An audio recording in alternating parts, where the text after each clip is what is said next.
Hello student, welcome to geography class. We are continuing with the second chapter of our book and the chapter name is Physiography and Structure. We are taking this chapter from the book Indian Physical Environment.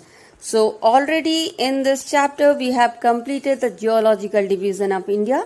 In the geological division of India we studied about the formation of northern plain, formation of Himalaya and also about the formation of peninsular block. Then we studied the physiographic division of India.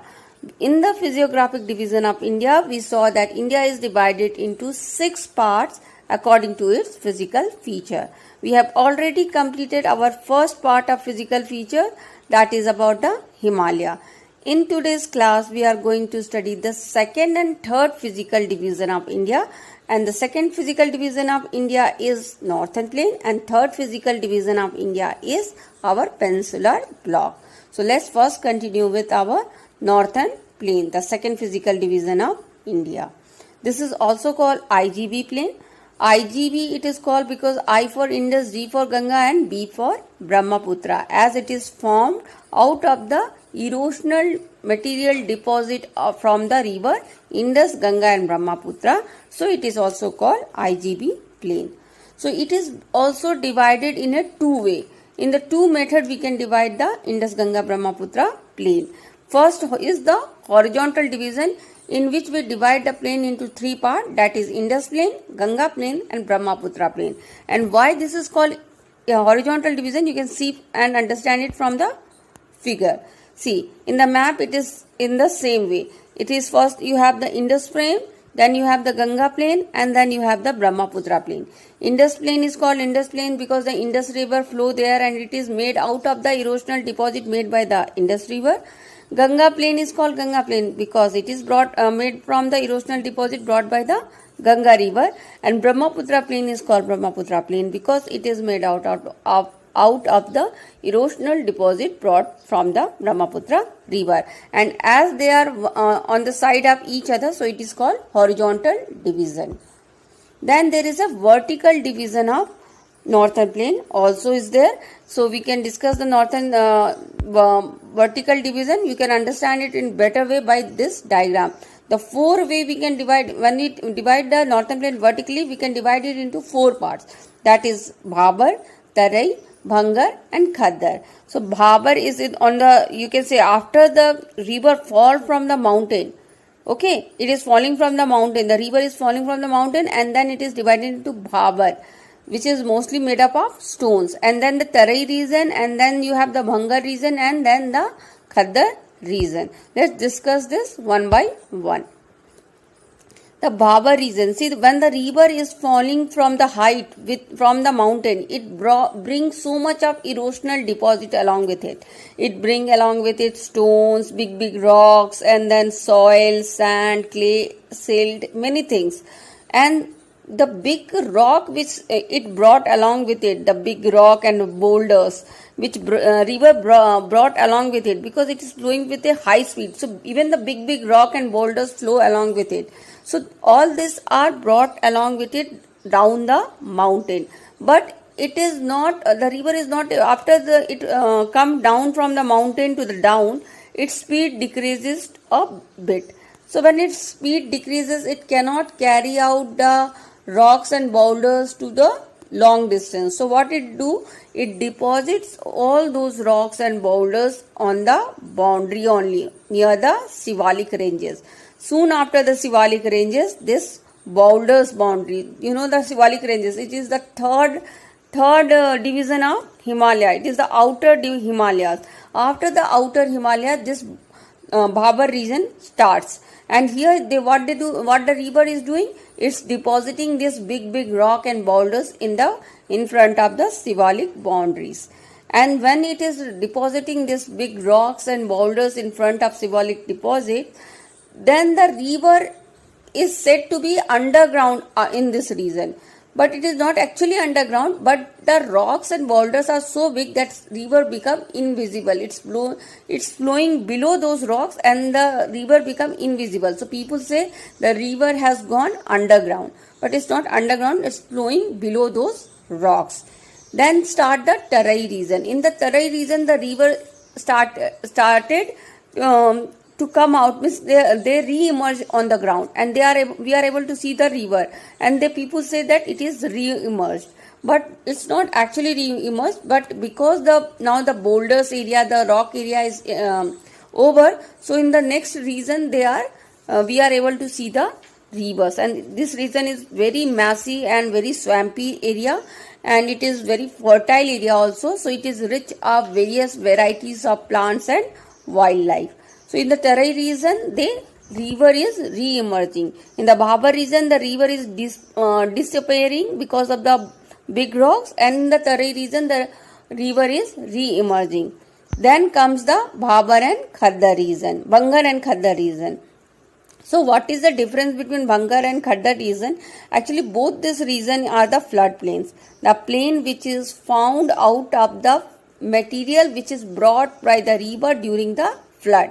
So this, both the places, the Bangar and the Khaddar, is a floodplain area. What is the difference between two? The Bangar is actually the old alluvial deposit floodplain, and the Khaddar is new alluvial deposit floodplain. Bangar is having little more height and Khaddar is having little less height. And the Bangar is Bangar is less fertile and the Khaddar is more fertile. Why Bangar is more fertile? Bangar is less fertile compared to Khaddar? Because Bangar is the old alluvial deposit. So if it is old, its quality decreases with time. But Khaddar is a new alluvial plain, so its fertility is more and it looks more fertile. But the Bangar is having more height. Its height is more because it has the layer and layer deposit of flood plain for the long time. So its height has increases a bit. But Khaddar is having the less height because it's a new alluvial deposit and there is not much layer of alluvial soil deposit on it. So it has the less height. So these both are the flood plains of northern plain, and this 4 vertical division is present in all the places of northern plain, even in the Ganga plain, in the Brahmaputra plain, in the Indus plain, which we saw in the horizontal division. In horizontal division, we saw that the plain is divided into Ganga plain, Indus plain, and Brahmaputra plain.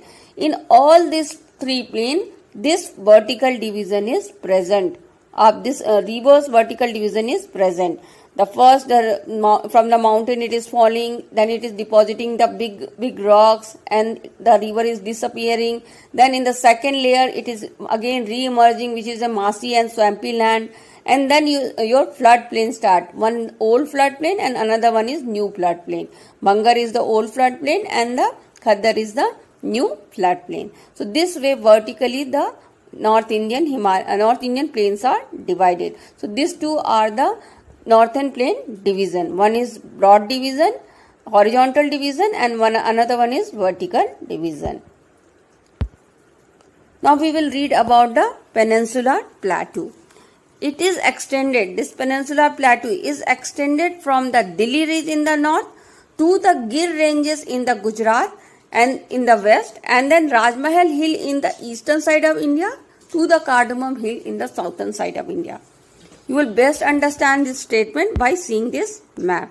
As you can see it in this map, the peninsular plateau, it is extending from where? It is starting from the northernmost point of the peninsular plateau is Delhi Ridge, and the westernmost point of the peninsular plateau is Gir Ranges, which is in Gujarat, and the easternmost point of the peninsular plateau is Rajmahal Hill, and the southernmost point of the peninsular plateau is Cardamom Hill.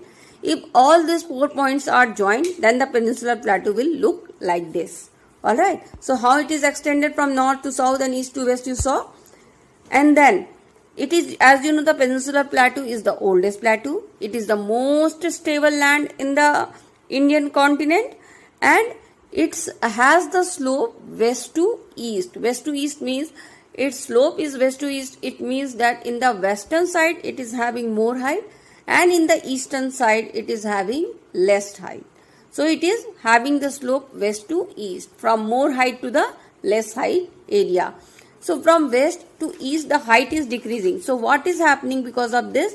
Most of the rivers are flowing towards the eastern side of India and falling into the Bay of Bengal. Why so? because the river ultimately meet the ocean, and it flow from more height to the less height. Always the water flow from more height to the less height, and that's why most of the river in India fall in the eastern side of India. We have the ocean in the eastern side also, and also in the western side of India, but most of the river prefer to fall in the eastern side of India because of the slope of India. The peninsular slope is west to east, means in the west it is having more height, and the eastern side it is having less height. Very few rivers which are trapped in between the ranges and the mountain and hilly area, they fall in the western side. Otherwise all the rivers falls in the eastern side of India. Then this peninsular block is rich in black soil, and we can divide this peninsular block only in a one way, that is into three parts, that is Deccan Plateau, Central Highland and Northeastern Plateau. So these are the three divisions of Peninsular Plateau. So we will discuss all these three divisions one by one. So first we are seeing the Deccan Plateau. Deccan Plateau is the southernmost part of the Peninsular Plateau, the down part of the Peninsular Plateau, and it starts from the south of Narmada River. The Narmada River is flowing in the western side of India, right? So in the northern side of Narmada River, on the top side of Narmada River, we have Central Highland. In the down side, in the southern side of the Narmada River, we are having the Deccan Plateau. The Deccan Plateau is having Satpura range in the north, Western Ghat in the western side, Eastern Ghat in the eastern side, and Nilgiri Hill in the southern side. So you saw the what are the sides of the Deccan Plateau? What is there in its north? What is there in its south? What is there in east? And what is there in its west? So Eastern Ghat in eastern side, Western Ghat in western side, Nilgiri Hill in the south, and the Satpura ranges in the south, in the north. Satpura ranges in the north. So this is actually the you can understand it by better way by seeing the map. See, if you see the map of this chapter, and if you remember the map of this chapter, all this division will become very, very easy for you all. And this map is very important. Throughout the year, the map work is going to come from the second and third chapter of this book. So the map work of India from the second and third chapter is very important. So I recommend you to read the map of India thoroughly. Alright. So you can see the Deccan Plateau we are seeing. You can see the Eastern Ghat on the eastern side, Western Ghat on the western side, Nilgiri Hill in the south, and the Satpura range in the north of Deccan Plateau. You can see all the four sides of the Deccan Plateau. So this is Deccan Plateau. And then this Deccan Plateaus, we can see the highest peak in this Deccan Plateau. In the Western Ghat, the highest peak is Anaimalai Hills, and Eastern Ghat, the highest peak of Deccan Plateau is Mahendragiri, and in the Nilgiri Hill, the highest peak of Deccan Plateau is Doda Beta. So these are the highest peak of Deccan Plateau in the eastern, western and Ghat and the Nilgiri Hills. So this you can remember. So we read about the Deccan Plateau. Now let's move. Let's see the two difference between the Ghats. As we saw that there are two Ghats of India. One in the eastern side of the Deccan Plateau, and another one is in the western side of Deccan Plateau. So let's see the difference between these two Ghats. So Eastern Ghat is on the eastern side of Deccan Plateau, and Western Ghat is on the western side of Deccan Plateau. This is the first difference. Second difference is that Eastern Ghat is a discontinuous ranges, but the Western Ghat is a continuous ranges. What does it mean? You see the map and you will understand. I am telling you to see the map. If you understand the map, you can write everything by your own. See the eastern side, Eastern Ghat, you can see it is in a broken form. The line is broken. The Ghat is shown in a broken form. But the Western Ghat is a continuous range. It is made in a straight line. So same way, if you are asked to show the Eastern Ghat and Western Ghat, you have to show the Eastern Ghat in a broken form, and you have to show the Western Ghat in the straight line. So this is the second difference of Eastern and Western Ghat. The Western Ghat is a continuous range, and the Eastern Ghat is in a discontinuous range or in a broken form. Alright. Let's see the third difference between them. So the Eastern Ghat has a many deltas, and Western Ghat has many passes. This also will be understood by the map only. So you know why this eastern side of the Eastern Ghat is broken? It is broken because many rivers are flowing from this side, and because the rivers are flowing, they have broken the Ghat. And because the river is flowing, so many rivers are flowing in the eastern side of Deccan Plateau, so they form many deltas. So the third difference is many deltas are found in this side, in the side of Eastern Ghat. And on the Western Ghat, we have many passes, because this is a continuous ranges. You cannot cross the one side of Western Ghat to the another side of the Western Ghat without passes. So it has many passes. Passes are the places from where you cross the mountain. So the western side have many crosses and eastern side have many deltas. This is the third difference. And the fourth difference is the height of the Eastern Ghat is actually less. It has less height, and the height of the Western Ghat is a more height. Both the places I have written more height, but you should make the correction. In the eastern side, the Ghat height is little less, and in the western side, the height of the Ghats are more. All right. So the second, we have till now in the Peninsular Plateau, we have seen the Deccan Plateau. Now we will see above the Deccan Plateau, it comes the Central Highland. It is just situated above the Deccan Plateau. In the Central Highland, above the Deccan Plateau, you have Central Highland. In the Central Highland, you have the Aravalli Hill and Vindhyas ranges. So you can see the Aravalli and Vindhya ranges in the northeast and southeast, northwest and southwest side of India. Can you see the Aravalli Hill and Vindhyas ranges in this place? So above the Deccan Plateau, your Central Highland starts. So you have the Aravalli ranges and the Vindhyas ranges in this place. Aravalli is in the northern side and Vindhya range is below it, so it is the southern side. So Aravalli you can say in the northwest and Vindhyas in the southwest of Central Highland. Then what are the other parts of the Central Highland? So there are many plateaus in Central Highland, but the most important plateaus, 4 plateaus of Central Highland are Malwa Plateau, Bundelkhand Plateau, Baghelkhand Plateau and Chota Nagpur Plateau. This you can understand. So you can see in the map, all those 4 plateaus are shown in this map.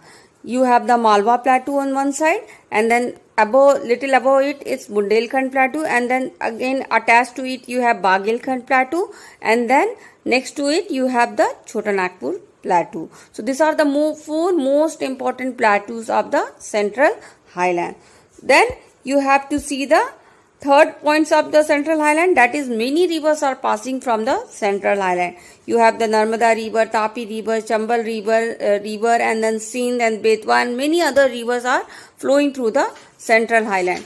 And most of the rivers are falling in the Bay of Bengal, because we studied that the slope of the slope of the Peninsula Plateau is west to east, right? The western side is more height and eastern side has less height. So most of the river prefer to flow in the eastern side of India. But there are 2 rivers which is flowing on the western side of India also, that is Narmada and Tapi. Why they are preferring to flow in the western side of India? Is because they are flowing in the Rift Valley and they are trapped in the mountains and ranges, so they cannot flow to the eastern side because they are completely trapped between the mountains, and that lead them to fall in the western side of India. So this is all about Central Highland. Now let's see the third division of our Peninsula Plateau. We saw the Deccan Plateau, we saw the Central Highland, and this is the third division of our Peninsula Plateau, and that is the Northeastern Plateau. So as I told you, during the formation of Himalayas and during the formation of Peninsular Plateau, what happened when the Himalaya was forming in India, during the formation was going on of Himalaya, at that time a part of the Peninsular Plateau broken away from it due to faulting, and it goes and settled in the northeastern side of India. It went to the northeastern state and settled there, and that is called Meghalaya Plateau or Shillong Plateau, anything you can say. See in the figure also you can see all those 4 plateaus of the Central Highland is there: Malwa, Bundelkhand, Baghelkhand and Chota Nagpur. And then in the northeastern side you can see the Shillong Plateau or Meghalaya Plateau, anything you can say. That is broken from this and went to this side of India, the northeastern side of India, and went to and settled there. So this way the northeastern plateau is actually the broken part of our peninsular plateau only. So this is how the northeastern plateau has been formed.